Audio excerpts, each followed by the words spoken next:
Assalamualaikum warahmatullahi wabarakatuh. Shalom, salam sejahtera untuk kita semua. Mudah-mudahan kita dalam keadaan sehat dan bahagia selalu ya. Di masa pandemi ini kita harus melakukan kegiatan termasuk kuliah ini secara daring. Baik, ini adalah kelas perancangan pabrik kimia PPK dengan kode 1210384. Untuk mata kuliah PPK ini ada beberapa dosen pengampu. Saya sendiri Julius Dedi Hermawan. Lalu ada Pak Harsa Paweknya ya. Lalu ada Pak Afidu Yulistian, ada Ibu Faisa Hadi, Ibu Wibiana Wulanandari, dan Ibu Alit Istiani. Nah, khusus saya, segala sesuatu tentang saya, kalau Anda ingin tahu, maka Anda bisa buka blog ini, ydhermawan.wordpress.com. Jika ingin komunikasi via email, maka emailnya adalah ydhermawan@upnjk.ac.id. Nah, ini background saya. Dari SD saya lulus tahun 85, Anda mungkin belum lahir. Kemudian SMP, SMA saya lulus 91, masuk UPN, kemudian tahun 91 sampai 96 Teknik Kimia UPN. Lalu saya lanjut S2 di Teknik Kimia ITB tahun 99 sampai 2001 ya. Dan setelah itu saya lanjut lagi program doktor di Chulalongkorn University Teknik Kimia juga tahun 2002 sampai 2005. Nah, ini tahun 2005 ini foto ini. Seragam wisudanya seperti ini. Ya. Di sana memang tidak pakai topi, toga gitu enggak. Topi gini enggak. Jadi ini background pendidikan saya. Kalau S1 Teknik Kimia belajar Teknik Kimia umum, perancangan pabrik ya. Penelitian saya dulu tentang korosi. Lalu S2 itu belajar tentang dinamika proses, khususnya hidrodinamika pada tangki dengan draft tube, di mana tangki itu digunakan untuk memasak tandan kosong sawit menjadi pulp ya, bubur kertas. Lalu S3 saya lanjutkan dengan topik umum adalah dinamika dan pengendalian proses. Saya ngambil topik spesifiknya yaitu plant-wide process control ya. Pengendalian pabrik secara utuh. Nah, rule of class-nya itu masih sama dengan yang dulu. Ini rule of class ketika kita kuliah offline ya. Ketika kita kuliah offline, rule of class-nya seperti ini. Tapi sama kalau kita kuliah daring juga nanti rule of thumb-nya sama. Cuman beda dikit nanti di toleransi waktu ya. Toleransi waktu ini. Toleransi waktu 10 menit. Artinya kalau kita kuliah jam 7.30 atau jam 13 misalnya, maka sampai toleransinya 10 menit, berarti 13 lebih 10 seperti itu. Jika lebih dari itu maka nggak usah masuk kelas saja. Ya. Hal ini diterapkan supaya kita melatih kedisiplinan sejak dini. Mungkin manfaatnya belum terasa sekarang. Suatu saat ketika Anda bekerja, Anda akan merasakan manfaatnya, betapa waktu itu sangat berharga. Gitu ya. Nah, kalau kuliah daring ya, toleransi waktu itu 15 menit saja toleransi waktunya kuliah daring. Ya. Lalu rule of class yang kedua adalah HP kita keep silent. Ya, HP kita keep silent. HP kita keep silent.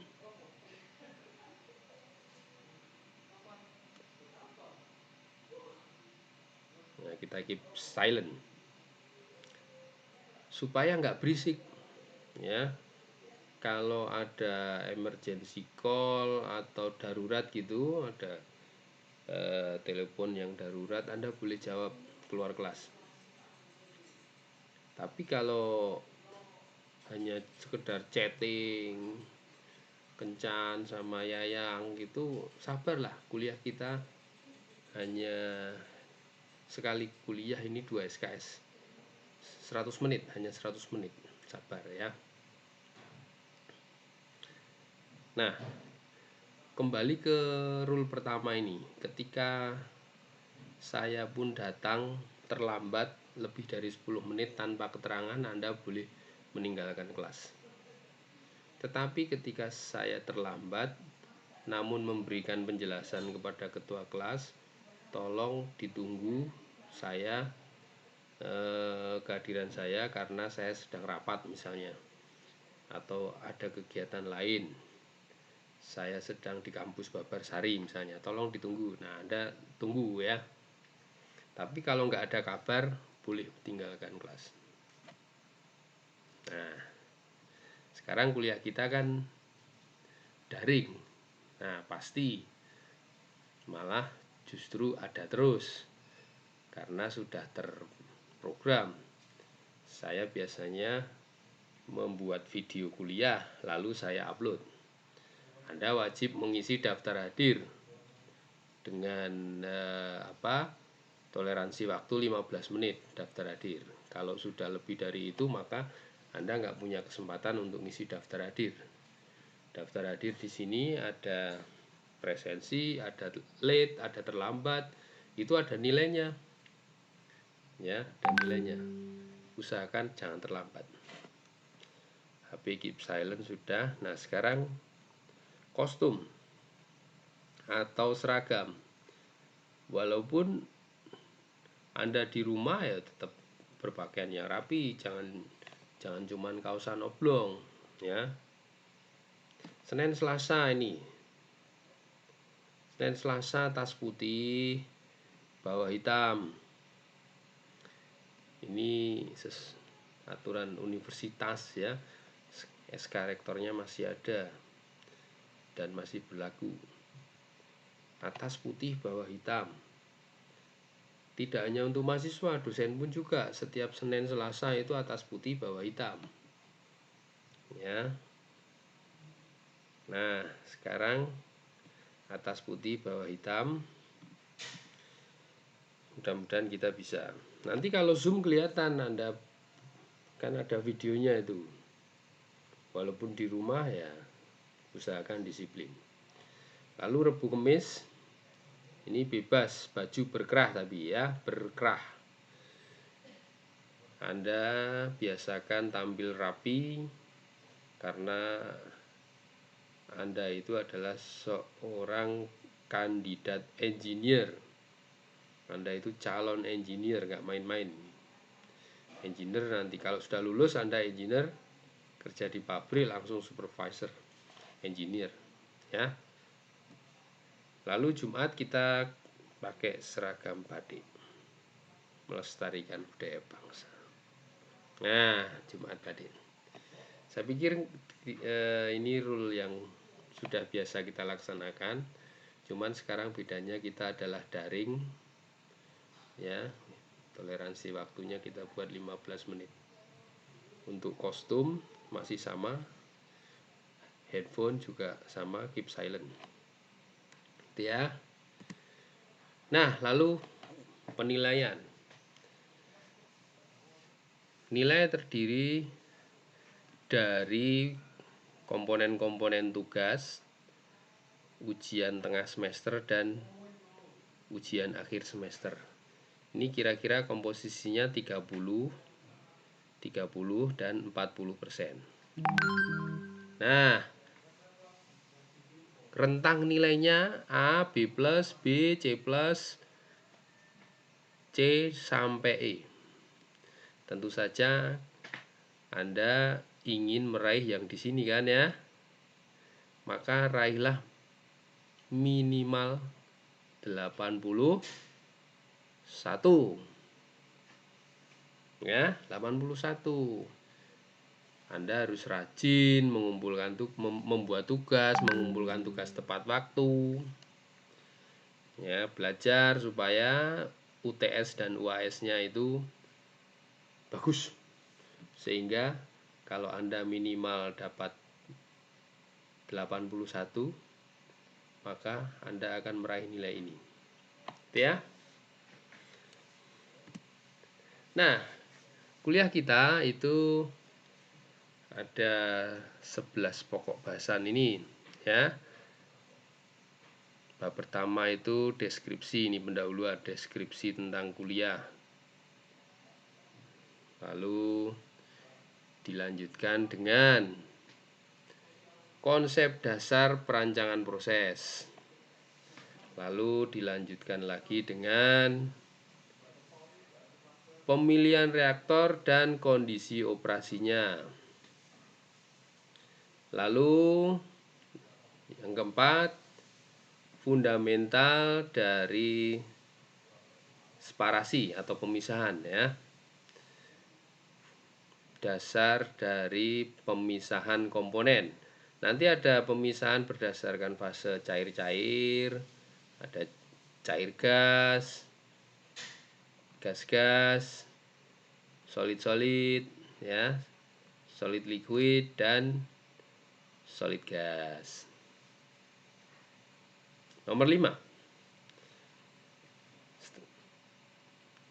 Konseptual desain dari kolom berurutan. Ini menara destilasi seri, ya. Nanti bagaimana kita memisahkan komponen berdasarkan trayek titik-titik, namun komponennya banyak, multi komponen. Nah, sekuensnya seperti apa, urutannya seperti apa. Lalu proses-proses batch. Nah, nomor 1 sampai 6 ini, ya. Ini materi untuk UTS, ya. UTS. Setelah UTS, maka kita lanjutkan dengan 7 sampai 11, ya. 7 sampai 11. 7 sampai 11 diawali dari proposal prarancangan pabrik kimia. Ya, proposal prarancangan pabrik kimia. Jadi, mata kuliah PPK ini Anda harus mengerjakan tugas membuat proposal prarancangan pabrik kimia. Di sini pada poin 7 ini nanti Anda akan diberi dosen ya, dosen pembimbing.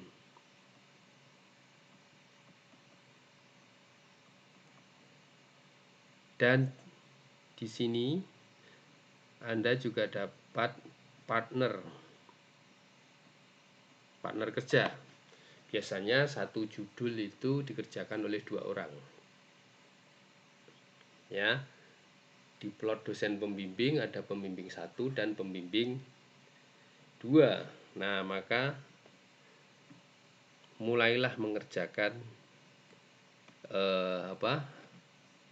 mengerjakan tugas yaitu proposal di mata kuliah PPK ini. Harapannya setelah Anda lulus PPK, lalu semester depan ya Anda lanjutkan dengan mengambil mata kuliah skripsi ya semester depan. Jadi proposalnya sudah jadi di mata kuliah PPK, tinggal dilanjutkan skripsi ya prarancangan pabrik kimia seperti itu. Nah, kemudian topik yang ke-8 adalah konsep dasar teknologi bersih, pengendalian proses dan keselamatan. Pengendalian proses dan keselamatan. Pengendalian proses Anda sudah belajar kan ya, Indal Pro nih, mata kuliah Indal Pro. Indal Pro. Kalau safety Anda juga sudah belajar di mata kuliah pengantar keselamatan pabrik. Nah, jadi Anda bekalnya sudah lengkap. Lalu kita lanjutkan dengan integrasi panas. Ya, integrasi panas. Kalau Anda ingin detail dapat materi integrasi panas, maka Anda ngambil mata kuliah ini, PJPP. Perancangan jaringan penukar panas. Nanti ketemu saya lagi di KSKS itu. Ini mata kuliah pilihan D. Mata kuliah pilihan D ya. Lalu kita lanjutkan dengan utility. Nah, utilitas ini Anda sudah dapat mata kuliahnya utilitas toh. Nah, jadi nggak masalah utilitas ya. Dan terakhir ditutup dengan analisis keekonomian. Ini Anda sudah dapat mata kuliah ekonomi teknik ya. Teknik. Anda juga dapat mata kuliah manajemen industri kalau nggak salah ya. Ada kan ya? Manajemen industri. Nah, jadi bekal Anda sudah lengkap. Ini konten-konten yang akan kita bahas nanti ya. Literatur ada bukunya Smith ya. Ini saya ngambil dari bukunya Smith sebagian besar ya. Sebagian besar saya ambil dari bukunya Smith. Lalu Peter and Timmerhouse ini untuk perancangan dan keekonomian. Lalu Henley and Sider ini kesetimbangan separasi ya, operasi teknik kimia ini separasi. Lalu Aris dan Newton ini estimasi biaya ekonomi. Sila ya, Chemical Process Engineering Design dan Ekonomi. Lalu Douglas, Conceptual Design of Chemical Process ya. Dan ini Stephanopoulos ini nanti ngambil pengendalian proses. Lalu Luypen ya, ini pengendalian proses juga ya, Luypen pengendalian proses.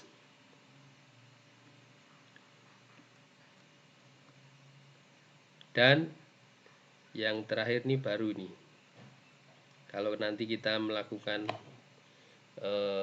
simulasi proses flow diagram ya, simulasi proses flow diagram, maka kita akan gunakan software Unisim.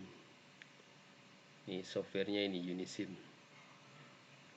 Nah, ini buku baru tahun 2020 ya.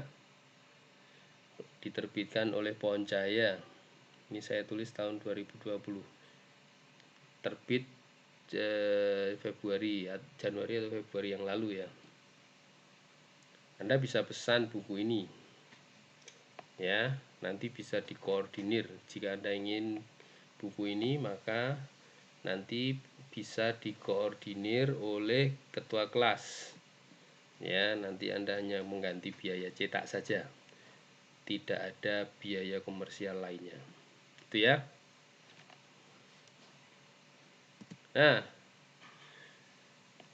mari kita lanjutkan dengan deskripsi mata kuliah ya. Chemical Process Design atau perancangan pabrik kimia ini membahas tentang bagaimana memilih teknologi proses dengan peralatan yang tepat. Lalu juga menemukan, nah ini dia, menemukan flowsheet terbaik ya, flowsheet atau proses flow diagram ya, atau kadang ada juga yang lebih lengkap yaitu piping and instrumentation diagram. Menemukan flowsheet terbaik dan memperkirakan kondisi desain yang optimum ini ya, dengan beberapa pertimbangan berdasarkan aspek lingkungan, ekonomi, integrasi panas, dan safety. Nah, lalu yang terakhir adalah bagaimana kita menganalisis dan menginterpretasikan data-data yang terbatas. Nih, data yang terbatas, limited data. Nah, dengan data yang terbatas kita harus bisa analisis dan juga interpretasi. Nah, semua ini adalah dalam rangka upaya untuk melakukan pengembangan proses. Ya, proses development.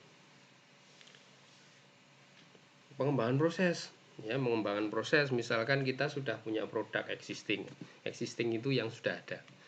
Bagaimana proses itu kita kembangkan supaya energinya itu lebih efisien atau bisa menghemat energi. Pengembangan proses itu contohnya.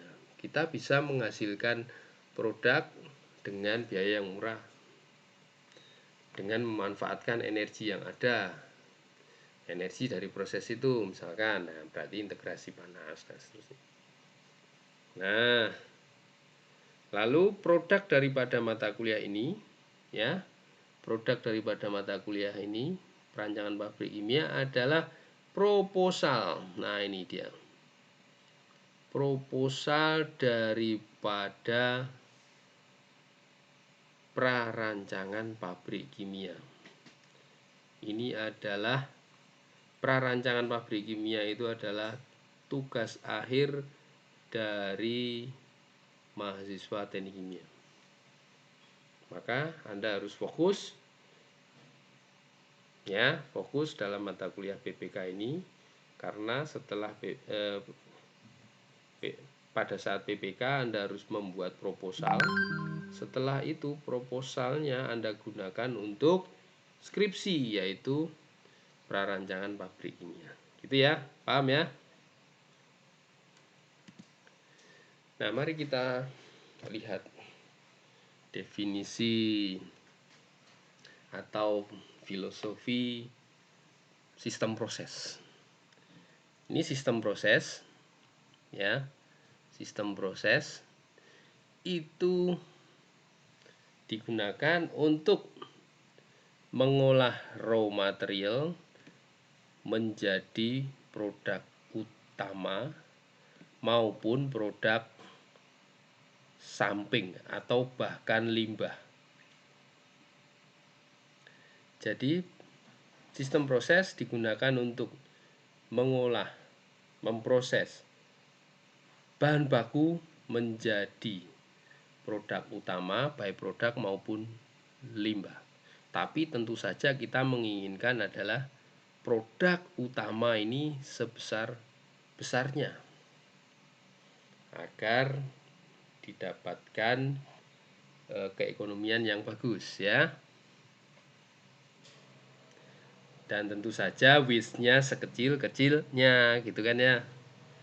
Nah, untuk mengolah raw material menjadi produk ini memerlukan energi proses itu. Nah, ada kalanya atau ada beberapa proses yang juga menghasilkan energi. Nah, maka dalam perkembangan selanjutnya dalam rangka efisiensi energi untuk menghemat sistem utilitas ya, energi dari utilitas, maka dilakukan yang namanya integrasi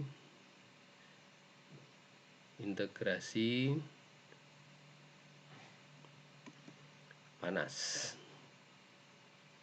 Gitu ya. Nah, agar proses sistem ini bisa berlangsung dengan baik, maka harus didukung dengan sistem utilitas, off-site system. Off-site system contohnya apa? Sistem transportasi ini yang ada di luar pabrik ya, sistem transportasi, dermaga, pelabuhan itu off-site system. Kalau Anda ingin mengimpor atau mengekspor ya, mengimpor bahan baku atau mengekspor produk misalnya melalui apa? Misalkan ke luar negeri ya, Anda perlu off-site system. Terus contohnya pelabuhan ya, dermaga. Nah, lalu safety dan ini juga sangat mendukung dan pengendalian proses. Safety Anda sudah dapat di PKP, pengantar keselamatan pabrik ya. Bagaimana mengoperasikan pabrik atau sistem proses ini sehingga aman, safe ya, aman. Lalu untuk mencapai tujuan, pengendalian proses ini sangat berperan penting juga ya. Anda mata kuliahnya adalah Dinpro dan instrumentasi dan pengendalian proses ini sudah dapat ya. Misalkan agar reaksi dapat tercapai, maka suhu input reaktor itu harus dijaga misalkan sekitar 300 derajat Celcius. Maka Anda harus menerapkan pengendalian suhu. Nah, ini contoh aja. Supaya level di tangki atau level di separator, level cairan ya, itu bisa terjaga di angka 50%, 60% kah misalnya, maka Anda harus menerapkan pengendalian level ya, proses kontrol. Ini juga sudah Anda dapat. Jadi Anda sudah lengkap bekalnya. Gitu ya. Nah, menurut Stephanopoulos bahwa pabrik kimia itu adalah merupakan susunan dari unit-unit proses ya, yang terdiri dari reaktor ya, heat exchanger, pompa, menara destilasi, absorber, evaporator, tangki, dan lain-lain. Susunan dari unit-unit proses yang terintegrasi satu sama lain secara sistematis dan rasional. Itulah pabrik kimia. Ya, objektif secara overall ya, objektif dari atau tujuan dari pabrik itu adalah untuk mengkonversikan raw material bahan baku menjadi produk-produk yang diinginkan tentu saja adalah produk-produk yang mempunyai nilai tambah. Nah, dengan memanfaatkan energi yang tersedia secara seekonomis mungkin, ya, dengan cara seekonomis mungkin. Itu pabrik kimia menurut Stephen. Nah, kalau aspek kreatif dari perancangan proses menurut Douglas, ya, ini seperti ini. Jadi perancangan pabrik atau perancangan proses itu merupakan kegiatan kreatif di mana kita nih akan menghasilkan, ya, mengenerate ide, membangkitkan ide. Kemudian ide itu kita terjemahkan dalam suatu perancangan peralatan dan perancangan proses untuk mengubah raw material menjadi produk yang mempunyai nilai tambah tadi. Ya. Nah, generate idea itu seperti apa? Kita bisa menghasilkan produk, menghasilkan bahan baku berdasarkan pesanan, ya, purchase raw material. Kita juga bisa ide itu untuk mengubah waste by product, limbah atau produk samping menjadi produk yang lebih mempunyai nilai tambah. Ya, bisa juga untuk create, ya, membuat benar-benar completely new material. Contohnya synthetic fiber, food, bioprocessing. Ide itu juga bisa kita, ya, bangkitkan untuk menemukan cara baru untuk menghasilkan produk existing nih, ya. Jadi menemukan cara baru untuk memproduksikan atau menghasilkan produk existing yang nantinya hasilnya lebih baik. Misalnya dengan katalis yang baru, ya, penemuan katalis yang baru, ya. Terus alternatif bioproses. Nah, selain itu generate idea itu juga bisa untuk eksploitasi material baru untuk konstruksi, ya, konstruksi yang tahan terhadap suhu tinggi dan operasi tekanan yang tinggi. Misalnya specialty polimer yang spesial nih, khusus spesifik. Nah, ini adalah tipikal chemical plant, ya. Jadi ini kita punya arus 1, ini umpan segar, ya, arus 1 dicampur dengan arus recycle nih, arus 5, menghasilkan umpan reaktor yang mana umpan ini harus dipanaskan terlebih dahulu sehingga mencapai kondisi umpan reaktor. Keluaran reaktor ini terdiri dari reaktan sisa dan produk sehingga harus dipisahkan, ya, di unit pemisah. Nah, kemudian reaktan yang tidak bereaksi, sisanya itu di-recycle lagi nih, ya, di-recycle kembali ke proses.